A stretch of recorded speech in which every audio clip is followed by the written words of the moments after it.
এয়া ভাত পিঠা বনোৱা হৈছে দেই। আজি পিঠাগুড়ি খানি লোৱা হ'ল। পানীটো মানে বক বককৈ উতলিব লাগে।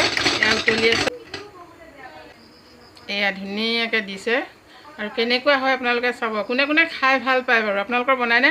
ভাদমহীয়া মানে ভাত পিঠা লাগেই আৰু, নহয় জানো? গা বিষ মৰে, তাৰোপৰি হেৰি হয়, ভাদমহীয়া মানে জন্ম হোৱা ল'ৰা ছোৱালী থাকিলে তেতিয়াও ভাত পিঠা খাবই লাগে।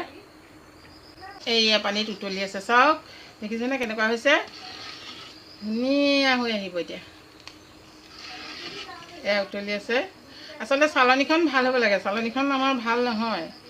নতুন চালনী বনাই নিদিলে আৰু, তথাপি খাবলৈ মন গৈছে, এইখনতে বনোৱা হৈছে। কাঢ়িছে, এয়া দেখিছেনে? এয়া হৈ গ'ল। ধুনীয়া হৈছেনে? ইয়াতকৈও ডাঙৰ হয় দেই। মাহঁতে আগতে বনাওঁতে ডাঙৰ হয়, এতিয়াও ডাঙৰ যথেষ্ট হৈছে, কিন্তু এই চালনীখনৰ কাৰণে অকণমান সৰু হ'ল। ভাত পিঠা ৰেডি হৈ গ'ল।